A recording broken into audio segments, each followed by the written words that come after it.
When we step out of the Angel Cave, after our first interview with Joshua Graham, we find a duffel bag that has inexplicably been sitting here unlooted for 200 years. This is a survival cache. The handprint on the rock above it tells us that the tribals here have marked it as taboo, being something from before the war, which may help explain why it hasn't been looted. But if we find a survival cache here, where is the survivor? This must have been placed by someone. As we continue to explore Zion, we must remember to keep our eyes open. Not long after, we find the entrance to a cave right on the river close to the Dead Horse's camp. Outside this cave are more tribal markings from the Sorrows, warning people that this place is taboo. But seeing as how we are not tribals, we can enter without fear, or perhaps learn exactly why this place is taboo. This cave is called Fallen Rock Cave. And as soon as we step forward... Oh! A booby trap! Somebody strung a tripwire across this path, and attached to it were 2 shotguns. Thankfully, the armor I had on was highly resistant to shotgun fire, but we might not be so lucky next time. Now we know that these caves are booby-trapped. But by whom? Continuing along, we find that the path before us is strewn with fragmentation mines. And then we come to a wall. The path splits. Shall we go left, or shall we go right? Let's try left first. Following the left path brings us to a small room with a big rock pillar right in the middle. The path circles around the pillar and forces us through a narrow step, which of course is booby-trapped with more mines. With this one disarmed, we can run around the corner to find its twin in the opposite location. Turning back around and continuing down the path, we find water. But before we reach the water, we have to disarm another tripwire. I can't see what this is connected to. There must be a fragmentation bouquet close by, but I can see from the light pouring from the opening underwater that this must be the way out. So instead of going this way, let's go back the way we came to explore the right path. Here we find another tripwire, more mines on the ground, and a rigged shotgun right next to a skeleton. This skeleton had a recharger pistol, which is an odd piece of technology for someone to be wielding in Zion Canyon. Before the war, this was a national park. There was no need for someone to be walking around with what is essentially military technology. And after the war, the only people that came here were tribals. What's this guy doing with a recharger pistol? From here, we can go down, and the path again splits left or right. Turning left, we reach a cavern with ankle-deep water, which is a dead end. We find the path blocked to the left and the right with stalagmites and stalactites.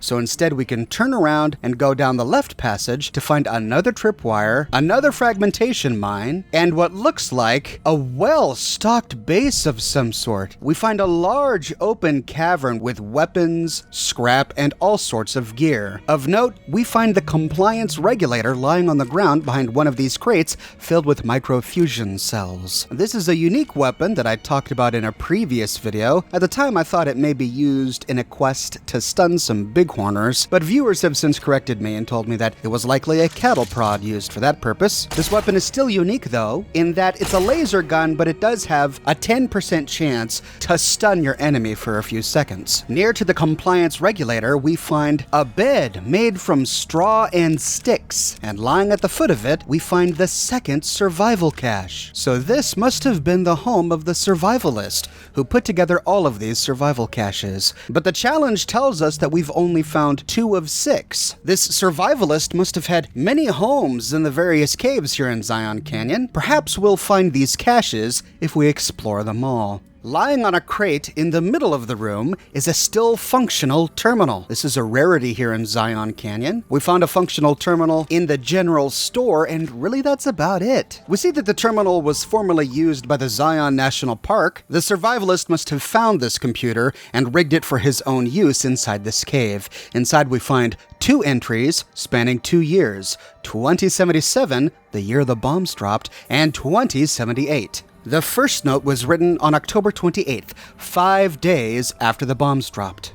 The author of this note, presumably the survivalist, has been walking for 5 days straight. He says that after the bombs dropped, outside it really looks like nothing has happened at all, though he does note that the sky looks wrong. He passed a National Guard truck, and he's considering going back to get supplies, but he wants to wait until after his blisters heal. He stumbled upon this cave after 5 days of walking, only to discover all of this equipment already here. The Survivalist tells us that a United States Geological Survey team was researching something here in this cave the very moment the bombs dropped. They cleared out when the bombs fell, leaving all of this equipment behind. He ends rather darkly by saying they probably thought they had families to run back to. On the next day, October 29th, we note that the Survivalist is becoming a little bit more personal with his messages. He writes this next note to somebody named Char, possibly short for Charlotte, likely his wife. He says, "Char, must have said this out loud 1,000 times walking here. Maybe writing it will feel more like you heard. You were right. I was north of Spanish Fork. Took the 77 along Provo Bay to steer clear of town. Would have been home in an hour. Engine died. Truck just stopped. So did a Chrysler in the other lane. Knew right away. The first nuke hit Salt Lake City inside a minute. I was looking south. Lucky man. Flashed behind me so bright world looked on fire. Old couple from the Chrysler starts screaming they can't see. Didn't watch you die, Char. Saved my eyes. Counted 12 more flashes next 7 minutes. Ground shook each time, 18 seconds later. When nothing hit for half an hour, took a look. I saw a globe on fire where you and Alex died. I didn't kid myself. Didn't know what to do. Grabbed my pack and rifle. I saw to the old couple. Sat them up against a car. Let them hold and comfort each other. Told them I was gonna go get help. Everything would be okay. One bullet through both heads. Instant. 5-day hike back to Zion. You told me, stop running off to the wild. A man belongs with his family. You were right. You were right. You were right. You were right. I wasn't there to hold you in, my boy. Died without me. Never touch you or him again. I should shoot myself. It's what I deserve, but I can't. Maybe soon. October 31st. Black rain falling outside. Geiger jumping. Should just let it kill me, but I'm bottling water in the back of the cave all the same. November 2nd. Sounds dead outside, but can't look. Geiger goes lethal 13 feet from the cave mouth. Do the math. Either the radiation goes down before my water runs out, or I never leave this cave. January 1st. Happy New Year. 2 months in the cave. Still lethal outside. I don't get it. In the army they said it would take 2 to 4 weeks for all of the fallout to clear. I've got less than a month's worth of water left. Been mopping condensation off of the walls, wringing my shirt into bottles, trading calories for H2O. Food stocks holding. Thanks, USGS. If there was even a chance I'd see the two of you again, I'd run outside. January 10th. Sounded like windstorm out there for 2 days. Radiation down to 500. What happened? January 15th. Took a peek. Snow. It glows green. January 28th. Radiation low enough, I could risk a short exposure outside. But more importantly, the cave stream is now drinkable, if I use rad drugs. January 30th. There is nothing alive out there. This poor man lost his wife and son to the bombs, Charlotte and Alex. Sounds like he only survived because he found this cave soon enough.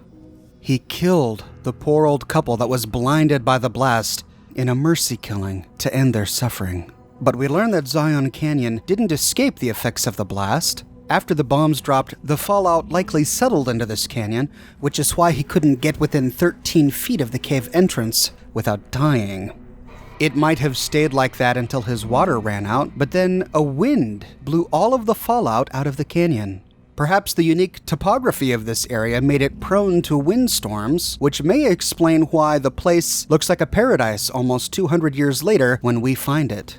We find flowers and plants growing here. We even find beautiful green trees. The streams are clear and not filled with nuclear waste. My bet is that over the span of 200 years, Zion Canyon was repeatedly purged of all nuclear fallout by strong winds that rushed between the canyon walls, pushing it out to the desert. After looting this cave, we can retrace our steps and splash down into the water to leave out the rear exit. This places us smack dab in the Virgin River, this exit also marked by the Sorrows. By this time, we get some quests from Joshua Graham to search for tools to aid the Sorrows. During our search for tools, we scour the Virgin River when we stumble upon a cave in the river called Two Skies Cave. And shortly upon entry, we see evidence that the Survivalist had been here. We see a tripwire lining the path. Disarming it, we come to a fork in the road, both going down, either to the left or to the right. Going slowly down the left path first, we round the corner to see an electrified door with a big sign posted that says, "Trespassers will be shot." As we get close, we see that the door is still popping and crackling with high levels of electricity. There's a switch on the gate to the left and a terminal controlling it on the ground to the right. It's locked with an average lock, but after hacking the terminal, we find one option: electrical door control. Strangely enough, after this, we just see yes, no, yes or no what? I'm assuming yes, I do want to unlock the door. Clicking yes turns off the electricity for the door, allowing us to open it. As we enter, turning to the left, we find scrap metal and electronics and some drained microfusion cells. Continuing forward, we see a little shack built over to the right and a door into a tunnel to the left. There's plenty of firewood stacked up underneath the floor of this shack, and heading up inside, we see another straw and stick bed with a bedroll. To the left of us, we find a shelf filled with scrap and goodies, and at the bottom, we find another survival cache. So this was a makeshift home for the Survivalist. Heading to the western part of the shack, we see quite an assortment of goodies. A locked explosives crate, a reloading bench, footlockers, another shelf stacked with scrap and bobby pins and rataway, and sitting on a table to the south is another terminal. This one spans 3 entries, the first starting in the year 2083, 5 years after the last terminal entry we read in the previous cave. The Survivalist opens on May 5th by saying, "The comeback goes on." He's discovered a few pieces of local flora that are safe to eat: prickly pear, honey mesquite, banana yucca.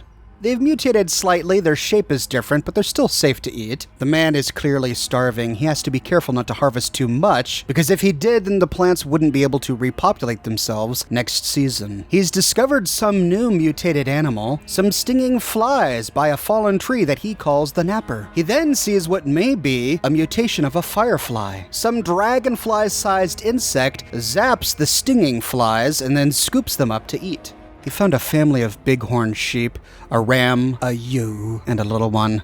He couldn't bring himself to kill them. But he notes that they have mutated over the years. They're a little bit more brawny than sheep from before the war, and even the ewe had curved horns. He saw some lizards, but much bigger than usual. These must have evolved into the geckos we find here in Zion, and he crosses his fingers. After 5 or so years of breeding, he may be able to turn the sheep and the lizards into a harvestable food source. He ends by telling his dead wife Charlotte that he plans to go back to their ruined home after winter has passed. In 2084, we learned that the Survivalist followed through with his plans to head back to Salt Lake City. On June 14th, he had just got back from a long trip. He's tired, but he found some good scrounging along the way, ended up bringing an entire cart worth of stuff back with him. I think this can help explain why we find so much scrap and useful material in each of these caves. He says he'll write more tomorrow. He needs to sleep. The next day he tells us of his trip. He departed on April 10th. The walk from Zion Canyon to Salt Lake City took 15 days. He says it would have been between 7 or 9 back in the old days, but he had to sidestep pockets of radiation and forage for food along the way. "I don't know what I was thinking," he says. "Imagined I'd find my house, dig through the rubble, find something. Your bones, I hoped, and little nuts. Would have buried them. Here in Zion, maybe." Salt Lake City is mostly craters, warped steel girders where high-rises sat, mounds of bricks. Never did find our house. Didn't even find the street. What wasn't a crater was scorched clean. I want to believe it was fast, a flash, both of you vaporized. But these are just lies to make me feel better. I'll never really know. Which part of the city got hit first? If it was the northeast, you both would have died in a blink. But farther away, and you would have burned alive screaming. Or the blast of broken bits of glass and brick and wood splinters would have shredded you like hamburger. And then he stops talking to his wife and starts talking to himself. He says, "Look at it, coward, and listen. Don't turn away, face it. If you'd been brave, lucky man, you would have found a spot and blown your brains out. But not you. You took your time walking back, made a shopping trip of it. Scrounger." After that brief outburst of self-loathing, he returns to talking to his wife. He says that his truck was still there on the 77 north of the Spanish Fork. That Chrysler's was too, but no sign of the old couple's bones. Outside Neffy, I caught a trail. 3 men, tracks heading towards Fountain Green. Thought about following, but I didn't. Stupid fantasy of friends. More likely cannibals. The Survivalist was back here in Zion Canyon by June 20th, and he spent 2 days building the door and electrifying it. No soliciting, he says. And then we leap into the future by 11 years. The next entry doesn't come until 2095. Some people moved into Zion Canyon. I count 20 of them, he says. 11 adult males, 8 females, 9 children, aged 2 to 10. They had some rifles and pistols, but they were in bad repair. They were wearing old world clothes and they were ratty. 2 days later, he got close enough to hear them talk, and they were speaking Spanish. At least he thought. Are they from Mexico? He heard them say Paradiso. He thinks that means paradise. He guesses that they're here to stay. He says that they seem harmless, but that's just how they seem. The next entry comes a few weeks later on October 5th. We learn that he hid from the Mexicans and didn't tell them that he was there, but he also craved human company. He began to name each of them. The one he called Maria was pregnant. He doesn't know from whom, because Maria spends a lot of time with both Jose and Pablo. 2 days later on October 7th, a little boy whom he named Pedro ran out to pee in the stream and would have seen him if he looked to the left. Too close, he says. I need to give them space. Over a month later, on November 10th, we learn that the man named Jose broke his leg chasing a bighorn, but he fell too far away from the camp for the other Mexicans to hear. The Survivalist says, I told myself to leave it be, but I couldn't. And so he snuck 300 yards away from their camp and did his best screaming imitation of Jose until a bunch of Mexicans came looking. The Survivalist strung them along the crest until they could finally hear the real Jose. They found him and they brought him back to camp, but the Survivalist says that it was probably useless. Compound fracture broke the skin. The next day, infection. Jose's leg has it. The Survivalist says that Jose's gonna die. That's nature for you. Of course, they're giving prayer a try. We remember that Jose is possibly the father of Maria's child. The Survivalist must have been thinking of exactly that, because the next day, he says that he left bottles of antibiotics on a rock outside their camp last night. They thanked God, Dios, of course, as though he saw fit to burn the whole world but still cared enough to leave some medicine on a rock. 3 days later, on November 15th, we learned that Jose pulled through. He'll always limp, but otherwise he'll be okay. That's my good deed for the month, says the Survivalist. But he ends by wondering, will the Mexicans make it through the winter?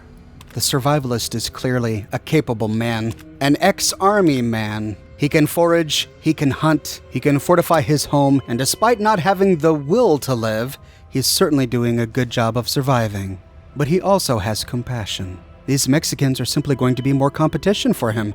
They will forage for the same food that he forages. They will hunt the same game that he hunts, but he still has a soft heart for these people. And even though he's half tempted to just let nature take its course, he can't help but go out of his way to help them. When done looting his home, we can unlock the door against the wall, but we have to be careful because I didn't even see the plasma mine. It was stuck in all of these brambles. This leads us to a big sunken portion of the cave with just a few rocks peeking out of the water and sunlight streaming from a hole on the roof. A rebreather from the boomer quests will come in handy here because it may take a little bit of swimming until we find the way out. At last we find an opening in the rock against the northern wall. This tunnel is completely underwater and it's easy to drown unless we have a rebreather or if we swim quickly so that we can rise at the other end to catch some air. At the end, we walk up a steep path and we find ourselves at that fork at the beginning of the cave where we chose to go left. This would have been the right path. We next meet the Survivalist when we discover the Stone Bones Cave. This cave is found in the hills directly above the Sorrows camp. As soon as we enter the Stone Bones Cave, we see skeletons on the ground. 1, 2, 3, 4 adult skeletons just lying here right at the entrance. Could it be that the survivalist's traps finally found some victims?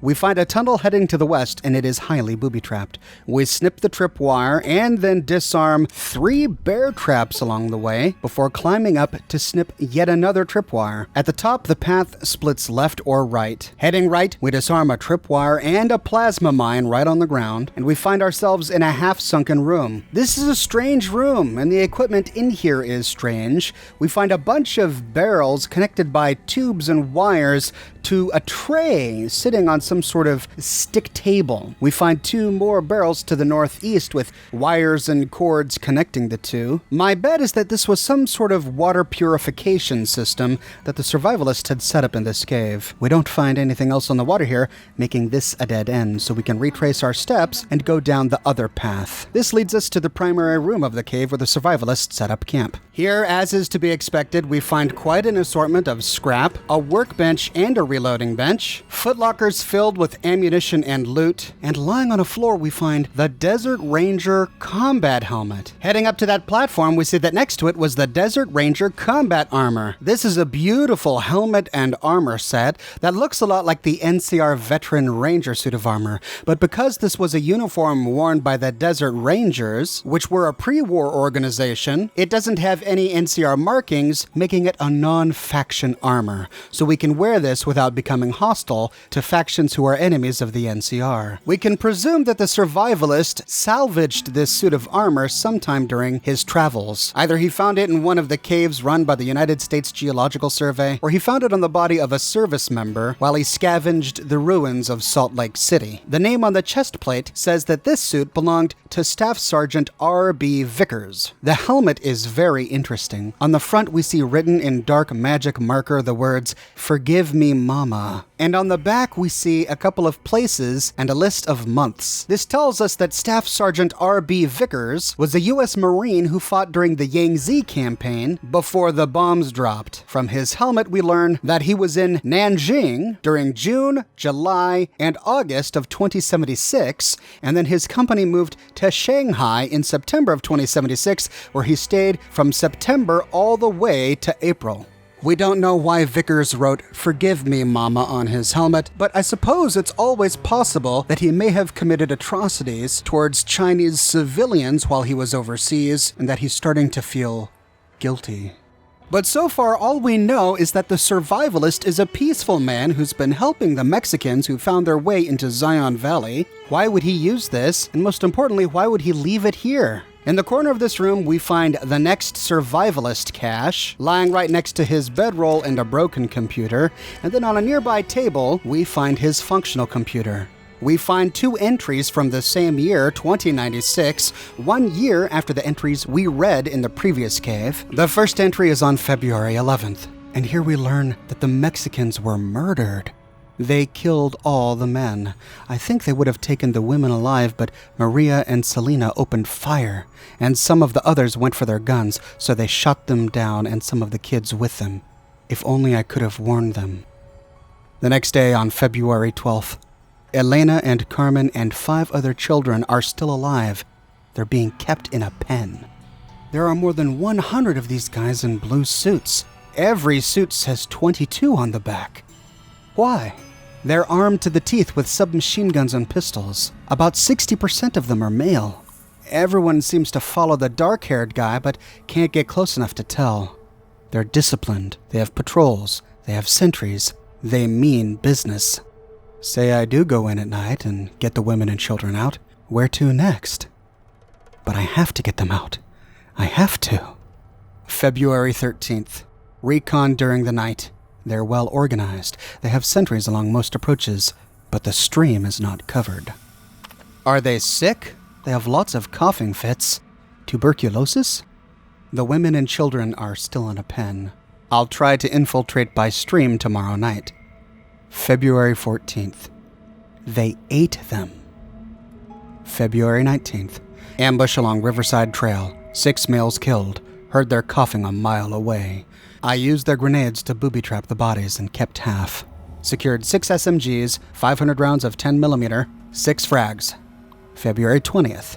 Ambush along Riverside Trail. 2 males died checking bodies. Killed 2 more with rifle. Shot 1 through calf and let him crawl off to spread the message. Coughed like I'd shot him through the lungs. February 23rd. Ambush half-mile east of Coal Pits Wash. 8 males killed. He then goes on, in 2096 Part 2. February 28th. Ambush in the Narrows. 6 males killed, but I took a 10mm through the thigh. Steel jacket. Missed my femoral artery. Lucky. Used tourniquet to make sure no blood splattered on rocks back to cave. I've set traps all along the entrance passage, but if they find me, it'll be a matter of time. Still, 24 confirmed kills in 10 days equals at least 1/3 of their combat force. Not bad for an old man. March 2nd. Lucky, lucky, lucky, lucky. Patrol was small. 3 men. Screaming woke me. Point man caught under deadfall. Panic fire ricocheted into the cave, almost hit me. Crawled forward and killed them all with SMGs. Nearly used frags. Stupid. Finger in the pin when remembered the ricochets. I'm leaving at once. No other patrols in area, but they'll all be searching the Narrows for these 3. Taking as much food as I can drag with me and heading to the cave south. Survivors from Vault 22 found their way into the Zion Canyon. They murdered the Mexicans, rounded up the women and children into pens, and ate them.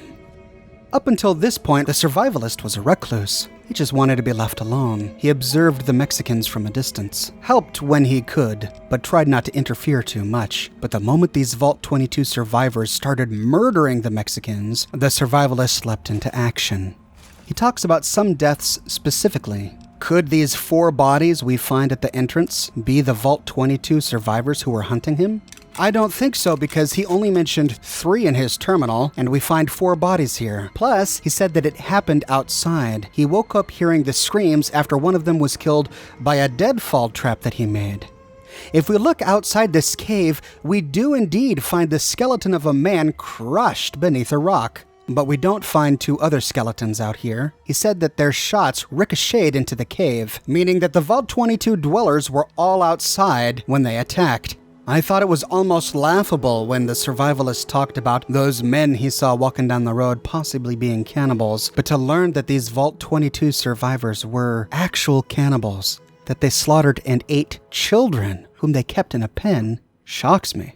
But this explains the skeleton we found in the first cave with the recharging pistol. That kind of technology may have been used by the Vault Dwellers, and the skeleton we find is that of a Vault Dweller who wandered into one of the survivalist's caves trying to hunt him down. This also explains why he left the Desert Ranger armor in this cave. He had to make a hasty retreat. And I suppose we could always explain away the 4 corpses we find at the entrance to this cave as the remains of the Vault Dwellers who went looking for the missing recon group. They may have stumbled into the cave and died to the survivalist's traps. But I wonder, do we find any other evidence of the Vault 22 survivors here in Zion Canyon? Well, if we head up the river to the northeast, due east across the canyon from the Narrows, we find that the hills are swarming with spore creatures and spore plants. We haven't seen these since Vault 22. What are they doing here in Zion Canyon? The spore carriers, as we know, are left over from the Vault 22 residents who were experimented on by Vault-Tec. I did a video on Vault 22, which you can watch here, but to sum up, Vault-Tec was doing experiments on plants and animals when some spores accidentally got in the air ventilation system of Vault 22. The residents of that vault began inhaling the spores, and the entire society crumbled. That's why the survivalists saw the Vault 22 survivors coughing. Some of them had been infected by these spores. They didn't have tuberculosis like he thought. They were spore carriers, which is why hundreds of years later, we find that the spores have reanimated their corpses here in the canyon. They brought with them many of the creatures that came from Vault 22, including these spore plants which we just killed, and the mantises. Remember we found those Zion mantises inside the general store? I wondered at the time where these could have come from, but now we know. The mantises came from Vault 22, and the Vault 22 survivors, possibly without knowing, brought the mutated mantises with them here to Zion Canyon. In this spot, we find the remains of the Vault 22 Dwellers Guard Camp, and human bodies bodies litter the place. In duffel bags, we find Vault 22 jumpsuits, we find skeletons leaning against crates, skeletons by the campfires, and in one duffel bag we find a note. Beware, a vengeful spirit stalks these canyons.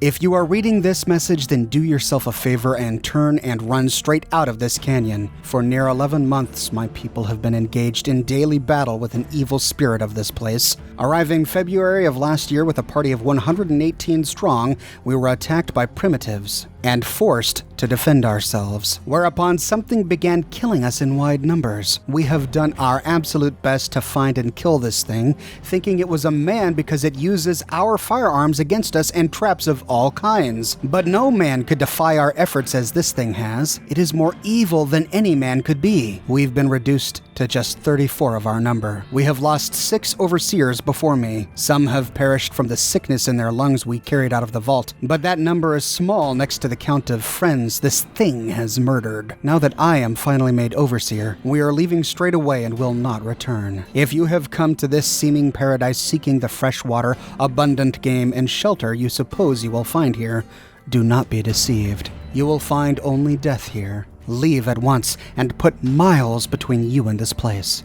May God have mercy on us all. J. Hendricks, Overseer, Vault 22 Expedition. The Survivalist was so successful that he terrorized these vault dwellers into thinking that he was some sort of evil spirit. But who's telling the truth here? The Overseer says that they defended themselves from the aggression of tribals. These can only be the Mexicans that the Survivalist writes about in his terminal. But the Survivalist says that the Vault 22 survivors, quote, killed all the men and that he thought they would have taken the women alive, but that 2 of them opened fire on the others. The Survivalist clearly thinks that the Vault 22 dwellers were the ones who opened fire first. It's also telling that the Vault 22 survivors killed all of the men. It makes me think that they did indeed attack first, with the goal of killing all of the men and then using the women for their own purposes. In the far northwestern corner of Zion Canyon, we find an unmarked location that must have been another Vault 22 camp. Here we climb a steep hill where we encounter more spore creatures and more of the spore plants. There are far more spore plants here than at the other location, but thankfully there are plenty of places from which to snipe at these things from a distance. After the spore creatures and spore plants are dead, we can climb down into the campground. And sure enough, just as the Survivalist said, we find a pen here. This must be the pen where the Vault 22 survivors kept the Mexican children before killing and eating them. We find many bodies lying dead, likely killed by the Survivalist when he discovered that they had eaten the children. But at the end of his terminal, he mentioned that he needed to flee south to a new cave. We find this cave along the shore if we travel south from the Caterpillar Mound. However, this is really close to a white leg spawn point, so we likely have quite a fight before we enter. This is the Quiver cave. As soon as we enter, we find 2 paths. We can go to the left through some brambles where we find 3 traps, 2 bear traps and 1 tripwire, which ends at a door. This door is locked with a hard lock, and sure enough, after we unlock it, we find ourselves in another encampment owned by the Survivalist. As is typical, we find more scrap and workbenches, and next to his bed, we find the next Survivalist cache. There's an average locked gun case in the corner of this platform. Here we can walk away with a flamer and a bunch of ammunition, and on a table, we find the next terminal. This one has 3 entries and picks up in 2097, nearly a year since he evacuated the last cave. January 13th, the coffers are finally gone, all 34 that still lived. I ate their dead for strength, then struck out southeast. Victory. 10 months of killing. All I feel is cold, but they deserved every bit of it. 4 days later, on January 17th, he says, I thought I was dreaming, but the screams were real. For a moment, I thought they'd tricked me, just pretended to leave Zion, then sent a patrol back to track me down, but the screams were a woman's. I edged around a corner in a passageway to have a look. 1 vaulter, ankle deep in a bear trap. I leveled my SMG, but the way she was crying stopped me. How she screamed when she saw me. I've been their boogeyman for a long time. Her name's Sylvie, claims she ran away from them, calls them evil people, children of the devil. Turns out they were sick after all, something they caught in a vault that they lived in. She never came down with it yet. So help me, I've wound up being her nurse. January 18th. Her story matches what I learned from my interrogations last year, but according to her, let's just say it was bad to be a woman in that group. So when they left, she slipped away. She knows next to nothing about living outside a vault. Says she wants to learn. The story picks up 3 years later, on September 9th, 2100. I've never been so scared in my life. Canada wasn't scary, just sickening, the criminality of it. The end of the world wasn't scary. When I knew you and Alex were dead, I didn't have anything left to be scared about. I just went on for some reason. I wasn't scared fighting the vaulters. It was like I kept daring them to finish me off. When I killed them, I think it was the closest I came to feeling happy in years. But Sylvie is pregnant, and I am terrified. Ridiculous old man. A father again at 47? In this world? She's so excited and so trusting. Says it's God's will that we have this child. Like nothing can go wrong. You see, Char, she doesn't know about you and Alex. I never told her. I almost did sometimes, but what you and I had, it seemed wrong to share it. More like an old man not wanting his young wife to know how he failed the one who came before her. I'm hiking into Tokerville for medical supplies and books. This will be done right. I'm sorry, Char. I hope you can forgive me. 1 year later, March 5th. Baby was breech. Would have been a son, Michael. Did my best to turn him. Failed. I must have done the cesarean too late. I had to put Sylvie out and she never woke up. I buried them south of the Narrows. Well, this time I was by their side. So much better. I think I can finally do it. Blow my brains out all over this cave. Life just keeps crushing this man, time and time again. When a baby is breech, it means that he's coming out the wrong way. Sometimes you can reach in and turn the baby around, which makes it easier to deliver the baby, but the survivalist here couldn't do it, and so he resorted to a C-section. But he's no medical professional. Everything he's learned he picked up from books. He had to put Sylvie under to do the C-section, but he must have used the wrong drug to do so, or too much of it, because it ended up killing her. I can't blame him for feeling the way he did at the end of this terminal entry. Will we find his body in this cave? Heading west, we see a gate in the rock. As we get close, we disarm some mines on the ground and explore some crates nearby. When out of the corner of our eye, we see movement. You have got to be kidding me. Well, at least they can't open doors.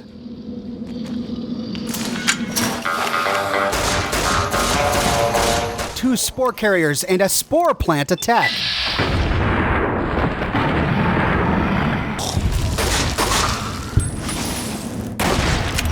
Heading through the gate, we find ourselves at the top of a large cavern with even more spore plants inside. You leave me no choice. What are they doing here? This was the survivalist's cave. Could it have been Sylvie? Maybe she was infected by the spores after all. Maybe she brought these plants with her. But no, then that won't explain why we see the spore carriers walking around. But then we remember from his terminal entry, he mentioned that he interrogated the Vault 22 survivors. He said that Sylvia's account matched up what he got from the Vault 22 survivors he interrogated. If he interrogated them, that must mean that he captured some. If he captured some, he must have brought them back to his cave and imprisoned them. I bet that he kept those survivors in this portion of the cave where he conducted his interrogations. Continuing down into the large portion of this cave, we find even more spore carriers and some more spore plants. But there's not a whole lot of loot down here to be spoken of. Instead, we find a tunnel to the southeast that leads up and ends at another fork. To the right, we kill more spore creatures and more spore plants, but this is a dead end. So instead, we turn around and go left. Turning left takes us to those brambles that lead to the door to the survivalist's camp, so turning right, we go up the hill and out the cave. We don't find his body in this cave, which means he must not have committed suicide, which means he must have moved to a new one. To find his next cave, we go just a short ways southwest of this location, due south of the general store, to find the Morning Glory Cave. This is the cave we go to complete the quest from Daniel called the Grand Staircase. As soon as we enter, our companion Waking Cloud takes us aside. We should not be here. This place, it belongs to the Father in the caves. We must not profane it with our touch. We can be dismissive and say, I don't have time for your religious superstitions. It's just a cave, that's all. It is a holy place. If we go any deeper, we will suffer for it. Or we can question further and say, what are you talking about? The Father in the caves. The Holy Father who gave the Sorrows his succor and gave the new Canaanites his son. Many of the caves around the valley are sacred to him, and those who would trespass are punished by holy wrath. We can respond in 3 ways. We can respond with mockery by saying, holy wrath, right, I'll keep an eye out for that, but it looks a lot like a bear trap. Do not mock that which you do not know. Such talk can only anger the Father. We can be dismissive and we can say, the Father in the caves was just a man who lived a long time ago. You speak as one who has not heard the tales, who has not seen the sacred images. If you knew, you would not mock. Or we can be respectful and sensitive and say, I understand, I'll respect your beliefs, but we have to search this cave. I understand. I would prefer to leave as soon as possible, though. As we creep along the path, we don't find quite as many traps as we typically do. Sunlight streams through many walls of this cave, but we do find spore plants.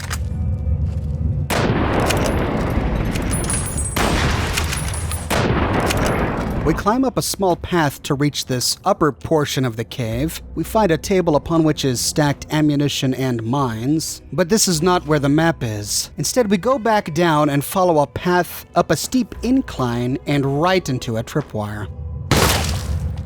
At the top is a locked door. After unlocking, we pass through the door and disarm a few bear traps before we reach the Survivalists' camp. Inside, we find another shack, and we find the final survival cache lying next to this bed. Inside this cache, we find the holotape that contains the map to the Grand Staircase. This is what we need to complete the quest that Daniel gave us. But on a nearby table, we find another terminal. This one has 3 entries. The first one begins in 2108, 7 years after his second wife Sylvie and his unborn son Michael died. On August 22nd, he found 10 sets of barefoot tracks northeast of the canyon entrance, and the next day he saw them through a scope, corpses walking around. He thought he was crazy, but the next day he realized that he wasn't crazy.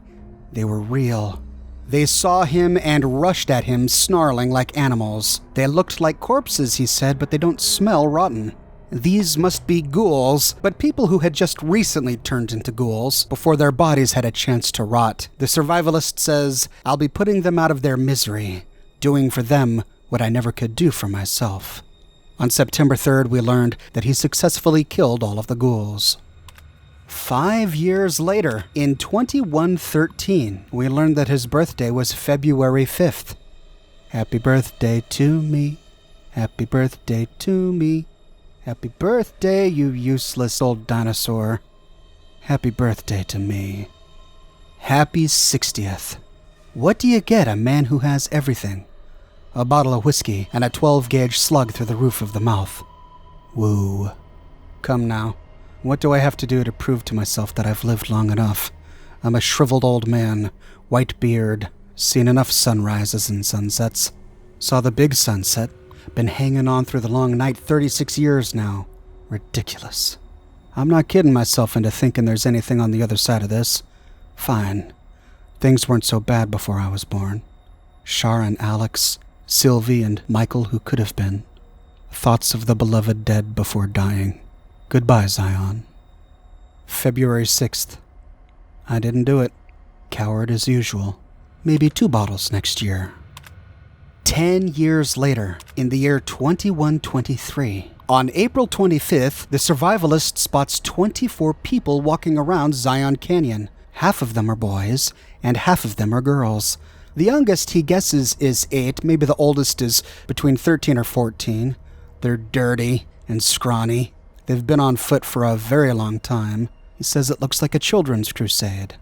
They struck camp in nearly the same spot as the Mexicans did 30 years ago. He spent 2 nights listening to them. They speak English. They're literate. One of them reads stories while the little ones fall asleep. They escaped from some place they call the school. But the survivalist can't figure out where the school was. When they want a younger child to behave, they threaten that child to stop, or the principal will get you. The principal better not show up, says the survivalist, or I'll blow his head off. I can still shoot straight. Just like he was with the Mexicans, the survivalist has become protective of these poor children, as is his nature. The Mexicans were harmless. They came here seeking shelter. They hunted game, made camp, reproduced. They were peaceful. He protected them as long as he could until the vault dwellers ate them. And now he has a chance to do it all over again. 24 children. 12 boys, 12 girls.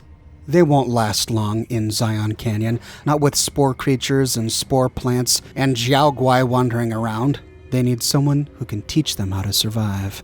At last, the survivalist has another reason to keep on living. He doesn't end this one by threatening suicide, and we don't find his body anywhere in this cave. Where did the survivalist go? Did he move on to another cave?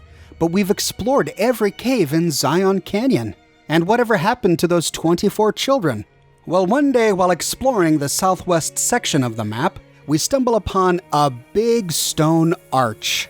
This is the Red Gate, a marked location with nothing of particular interest. We don't find a lot of loot. We don't find any enemies. But we do find 3 tall pine trees grouped together by a rock. They seem to be hiding something so close to this rock. Is it another cave entrance? As we get closer, we do indeed see something lying against the rock behind the trees. But it's not a cave entrance, it's a skeleton. The skeleton of a man lying on some animal hide for comfort. In his right arm is the survivalist's duffel bag. Inside the duffel bag, we find ammunition, food, the unique weapon, the survivalist's rifle, and a holotape. Year 2124. This note was written only 1 year after the last note we read. January 2nd. I've been leaving notes for them, and gifts. They like the books. Started with stories, but moved on to weapon manuals, medical books, practical stuff. In the notes, well, it's embarrassing. Almost like those cards people used to give to each other. Everything sweet and loving. I'd tell them to read and to learn and to make the most of their new home. I tell them that I'm giving them Zion as a gift to make up for all of the sorrows of their lives so far and all the sorrows man has visited on man. I tell them to be kind to each other and modest. I tell them never to hurt each other, but that if someone else comes along and tries to hurt them, to strike back with righteous anger. Stuff like that. I sign every note, the Father, because, well, just because. January 18th. Have I mentioned that I'm dying? Mind's still sharp. Lungs are the problem. Might be cancer. Cough's been getting worse for months. Finally, there's blood in it. Getting harder to visit my little friends. Breath's so short. I've given away most of what I own. They'll find the rest in the caves when they get a little older. I don't want them to find me, though. The father is a broken-down old man. Disappointment. It's time. I don't want another birthday. January 23rd. It's cold enough that I won't last long on the high mound up next to Red Gate. I think I've got enough breath left in me to make it. I'll just lie down and stare at the sky. Feels right. I hope they'll do well. I hope no harm comes to them, from within or without. Did my best to prepare them with the last few notes. Said something kind about each one of them, what makes each one special. Told them the Father was pleased by their kind natures, and that it would be up to them to handle things on their own from now on. That I'd be silent, but still watching, and still caring. Lying then, oh yes. I lied to you, Shar, and to Alex, and Sylvie. Told you I'd be with you forever, but I wouldn't go back and unsay it once if I could. What's the point of it all? So many failures. But I never once forgot your face, or Little Nuts, or, sorry, Sylvie's. They used to say that happened after a while, but it never did with me. Maybe the only point of all this living was to keep those pictures in my head going for as long as I could. It was the only life I could give you. Not a day went by without.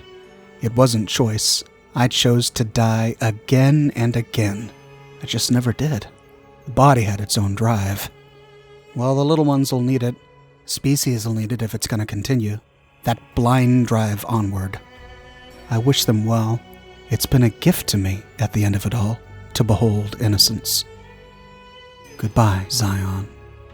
Randall Dean Clark, February 5th, 2053, January 21st, 2124.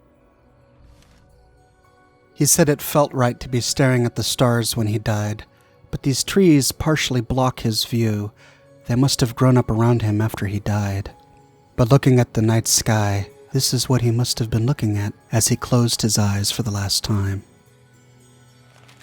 Some green plants have grown in the rock by his head, forming a wreath around the man, almost as if this canyon is reaching out to comfort him, even in death.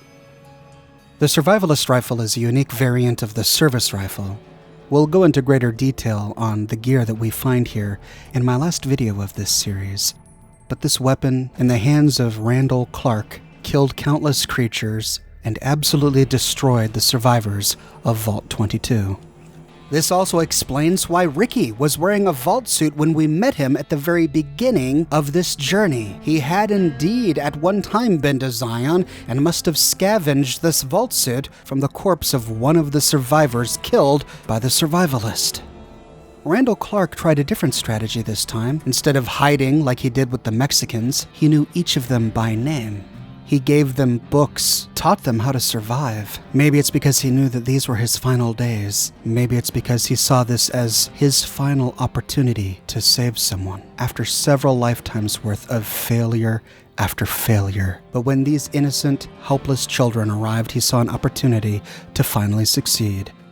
We don't know what the school is, or the principal. I did a lot of snooping online, and the best guess players can come up with is that these children might have been experiments from the Big Empty. Dr. Boris was a scientist who lived in the Big Empty, and after being bullied by classmates while at school as a child, when he became an adult as part of the Big Empty's scientific staff, he recreated his old school, which he called American High, and then he placed himself as the principal. It's possible that he did experiments here, and he may have used real children as test subjects, perhaps the offspring of Chinese Americans rounded up and placed into concentration camps, or American dissidents that had been rounded up by the police. Perhaps the government gave these people to the scientists at the Big Empty, who then used them as experiments, but then after the bombs dropped, these children were the ones who survived, and they somehow escaped the Big Empty and found their way here to Zion. We don't have any evidence of this, but it's the best guess we have. But I think it's clear that the descendants of these children became the Sorrows tribe. Randall Clark told them to call him the Father, and the last thing he said to them was that he was giving them Zion as a gift to make up for all of the sorrows of their lives and for all of the sorrows man has visited upon man. I believe that from this speech, the children called themselves the Sorrows. While with them, he likely told them stories of his wife in the caves, Sylvie, and his son, Michael. The mother and the son. That's one of the reasons why they took so well to the new Canaanite religion. His holy bride and holy son were given unto the world to save it. They dwelt in the caverns of the mountains, caverns which can still be seen today. Of course. How stupid of me. They probably also think Mary is the mother and Jesus is the child. But he forgot to remove the booby traps that he placed in his caves for the vault dwellers. That's why when the Sorrows enter his caves, they never return. They die to his booby traps. The Sorrows believe in a spirit that lives in the caves. Say the spirit punished them once for trespassing. He gave us many gifts, but we are not to seek him out. His caves are forbidden to us. Those who seek them out are taken from us. after these people died, the Sorrows began to fear the caves, thinking that the Father in the caves was judging them for entering these taboo places. It was then that they began to mark these caves and other pre-war buildings as being taboo, which is why all of these caves are still untouched when we arrive at Zion Valley. But today, we got to know Randall Clark. Randall Clark the Survivalist. Randall Clark, the Father in the Caves. The Sorrows have a beautiful legacy here, even if they don't understand the reality behind it. And I don't think Randall would have wanted them to know the reality behind it. After all, he chose to die out of sight because he didn't want this gift he had given them to be broken. If the Sorrows had learned that he was just an old man, he would have undermined the lessons that he had hoped to teach them. Maybe it's best that the Sorrows never find out the true identity of the Father in the Caves. And so for now, we can leave Randall Clark to rest in peace. This was episode 5 in my series on Honest Hearts. In tomorrow's episode, we will tackle the quest, the Grand Staircase. We will defeat the river monsters, we will take care of the advanced White-Leg Scouts, and we will disarm the treacherous road. The events taking place here in Zion Canyon are beginning to move more swiftly. We will soon be thrust into the final conflict. What are your thoughts on Randall Clark, the Survivalist, the Father in the Caves? I thought this was a really moving story, and probably one of the saddest I've read in all of Fallout lore. If you're enjoying this series and you want to support me in a more personal way, consider becoming one of my patrons on Patreon. I publish a new video 6 days a week. I take Sundays off, so I won't have a video for you Monday, but we will pick up right where we left off when I see you Tuesday morning, bright and early, with a brand new video.